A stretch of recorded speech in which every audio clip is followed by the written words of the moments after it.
gens maintenant recherchent des prières compliquées. Si tu dis frère, prie comme ça. Ah, pasteur, kakango. Ils veulent des prières. Psaume 1, combiné à psaume 19, combiné à psaume 40. Ça fait une bombe spirituelle. Mensonge. Les gens là qui vous enseignent des psaumes comme si c'est la magie. Mensonge. Il n'y a pas de magie dans les psaumes. Frère, si tu veux vivre Dieu, crains-le, crains-le, crains-le. Arrêtez de chercher la magie dans la Bible, de chercher des formules. Il n'y a pas de formule. Il n'y a pas de formule. Qu'on ne vous mente pas. Oh, des heures où Dieu exauce. Il n'y a pas d'heure d'exaucement. Il n'y a pas de position d'exaucement.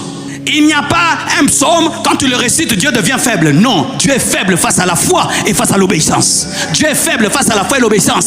Vous êtes en train de travailler les psaumes pour prophétiser, travailler les psaumes pour des choses. Vous êtes entré dans l'occultisme. Pasteur, donne-moi une prière, j'ai Jésus. Et si tu veux une prière, voici la prière. Notre Père qui es aux cieux, que ton nom soit sanctifié. C'est la prière que Jésus nous a laissée.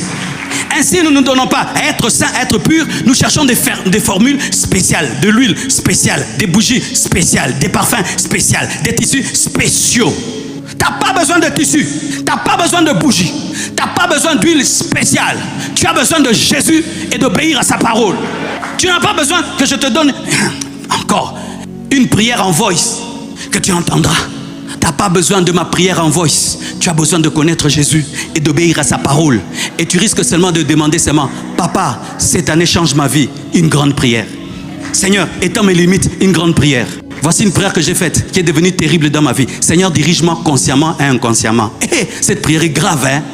Consciemment et inconsciemment. C'est-à-dire, même quand je ne sais pas que je me retrouve dans ta volonté. C'est-à-dire que j'ai envie d'aller boire de l'eau.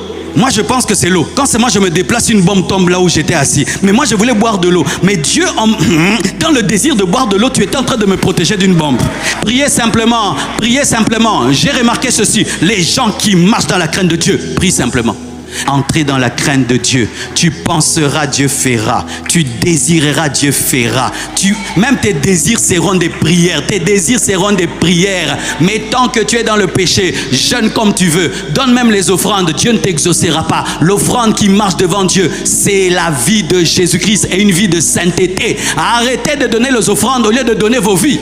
Dieu te dit de te séparer du mari d'autrui. Toi, tu nous amènes ici une Jeep. On va utiliser la Jeep, mais toi, tu iras en enfer. Oui.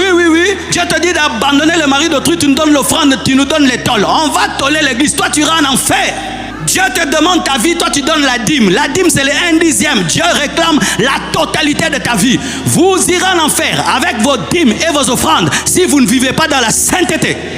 Frères, sœurs, je n'aime pas quitter la maison pour chercher vos dîmes et vos offrandes.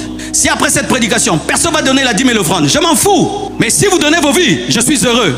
Parce que c'est ça l'appel d'un homme de Dieu. Je n'ai pas l'appel aux offrandes et aux dîmes. J'ai l'appel à convertir les gens, à sanctifier les gens, à les présenter vers Dieu. Et si Dieu te touche, tu donnes. S'il ne te touche pas, tu laisses.